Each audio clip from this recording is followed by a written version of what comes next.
What's going on, everyone? Anthony Drew Gary here, host of the How To Show, where we talk about optimizing life, money, and happiness one how-to at a time.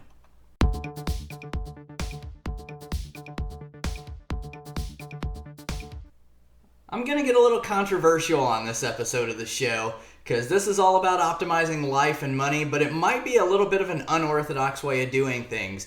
So we're going to be talking about real estate again today, and this is for anybody who might be looking to buy a house in, let's say, the next year or so. If you've been trying to buy a house recently, you'll probably have a good feeling that there are a lot more people looking for a house than there are people who want to sell one right now. Said a different way, it is a seller's market. And if you're selling a house, you're probably realizing that you're getting as many offers as you can handle, if not more. The house is maybe selling for more than you thought it would, and you're just overwhelmed in the opposite direction. Really a good time to try to sell a house right now, and it can be a harder time to try to buy one. And so modern problems require modern solutions. A lot of people who are trying to sell their houses right now are getting really enticed by the fact that people are offering them all cash to come and buy their house. And, you know, there are a lot of circumstances behind whether someone can just pay cash for a house. It seems, rather preposterous to me, because I know that in my upbringing, in my life, I've never had that ability to just take the cost of a house and plop it down in gold bags of coins like Scrooge McDuck or anything like that. So how are these people buying houses and paying cash for them? The majority of them probably do have the cash, but what if there was a different way? And so what we're going to do today is we're going to talk about how to pay cash for a house even when you don't have the cash to do it. And I know this probably sounds gimmicky, it might sound strange, it might sound controversial like I said about it, but I do think it's possible, and the reason why is because the house flipping community, the people who buy houses, fix them up, and then sell them later, have given credence to the idea that borrowing hard money is possible for real estate transactions. And so what does that mean? What does borrowing hard money mean? It means that you find yourself a lender who will be willing to write you a check for an amount of money. Basically, some high net worth individual is doing this. This isn't usually a bank that's borrowing hard money. Usually it's individuals who have a decent amount of money, and they, in the flipping sense of it, are writing big checks to the flippers so that they can go and make the improvements in their house. And let's just say that they're writing a check for $100,000. And the cost of doing this, the interest that the hard money lender is going to charge is, we'll say, somewhere in the neighborhood of 10%. And so it's going to be a lot more than you would get if you were a hard money lender just letting your money sit in a savings account or anything like that. And there is some risk to this. There's the risk that the flipper goes really overboard on their costs or some unforeseen circumstance happens. So in the traditional sense, hard money lending usually has a higher interest rate than what you would typically find on other ways to borrow money, because there is some risk involved. But you can take this concept and what if it looked like a different scenario? What if you're not a house flipper? What if you're just somebody that's looking to buy a house? And so you're trying to submit your offers, you've got your mortgage lender lined up, you're submitting your offers, you're getting beat out. Either somebody's offering to pay more for that house than you, or somebody's giving the seller more favorable terms. Whatever the case is, you're getting beat out. And it's not out of the question that some of these times you're getting beat out because somebody else is offering cash.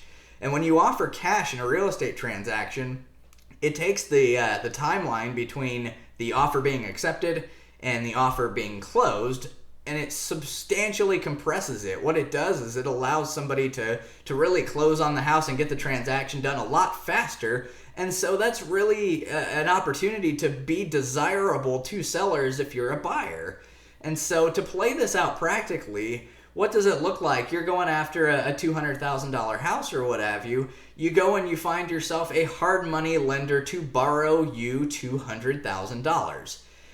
And then you go and you make an offer to purchase the house, and there's a decent chance, I would think, that you could convince a seller to sell you the house based on the fact that you are paying cash. And so all other things equal, if you have two offers that are side by side similar to one another, and the only difference is that one person is paying in cash, the other person is paying with a mortgage, I think there's a reasonable thought behind the offer that's being paid cash gets accepted. So, what does this practically mean? Because it might sound daunting to go and ask a hard money lender for $200,000, and rightfully so. It's not without risk, and so I want you to do your own homework, do your own research to find out whether this might make sense to you if you're in a buying position. But basically it goes something like this. You connect yourselves with a hard money lender. The most popular way I know how to do this is through the website BiggerPockets. BiggerPockets has a network of hard money lenders. The majority of these lenders lend money to real estate flippers, somebody who buys a house, improves it, sells it, that type of deal. But I don't think it would be out of the question for one of these hard money lenders to lend someone money so that they could buy a house that's already improved, a house that's move-in ready. And so what this practically means is that, let's say you're trying to go after a $200,000 house, and let's assume that $200,000 actually gets the house. And so maybe the house is listed for $180 and you've got to go in at $200, something like that. So you enter into some sort of arrangement with a hard money lender that explains that you are going to pay interest on this loan, but you're not going to pay it forever. This isn't to replace a mortgage. This is just to get your offer accepted. And the good part about this is that there should be minimal risk associated with whether or not the flip is going to go bad, because there is no flip in this situation. You're buying a house that's already improved. You're buying a house exactly as it is. And so if you have the opportunity, you can borrow money from this hard money lender. And again, they're going to charge you somewhere in the neighborhood of 10% interest. But you're not going to have that in perpetuity, because realistically, once you borrow the hard money and you buy the house, depending on what lender you're going to work with from a mortgage situation, you have what's called a seasoning period. And that's basically the amount of time between you closing on the new house and the time that you can go and get some debt that's in a more permanent situation on it. And so typically this is in the range of 6 months. Some lenders might be a little longer, some might be a little shorter. But in a general sense, let's call it 6 months. And so you borrow hard money, you go and make an offer, you get your offer accepted, you actually make good on the hard money, you get it wired to you, you enter into the real estate transaction, and so your clock starts ticking, and you've got 10% interest or whatever your number is on your hard money debt going at the point of the time that you borrow it. But you're only going to be paying this 10% interest for roughly 6 months until you're able to close on a mortgage for the house. At that point, you can go get yourself a 15 or a 30-year mortgage or whatever it is. And realistically, you're not going to be able to borrow the entire amount that you went and got from that hard money lender. In the sense that you're ready to buy a house, you already have to have the down payment portion fixed into this thought process.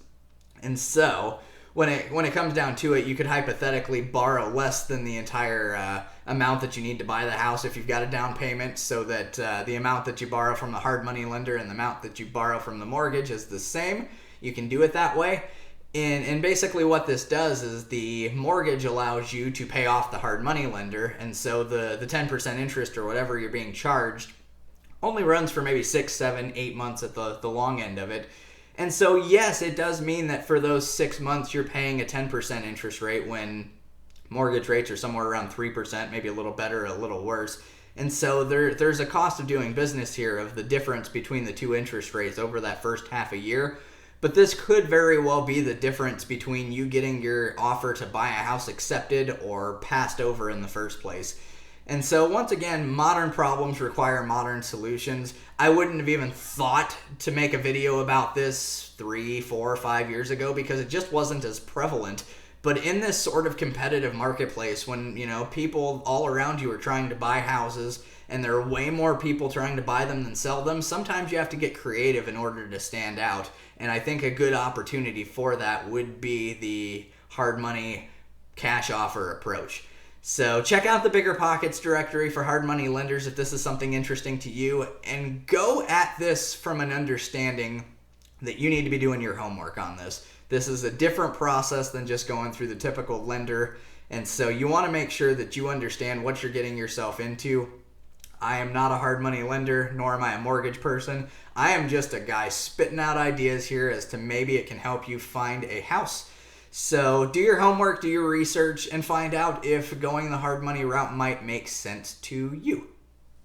That is going to bring this controversial episode of the How To Show to a close, and so somebody is going to disagree with this logic, and I welcome that. Leave me a comment down below and let me know what you think. Let me know what I left out, what I didn't explain properly. There is a good chance that I've missed something along the way, and if your feedback can help refine the process to help somebody, please let me know about it. It'll benefit everyone that's watching.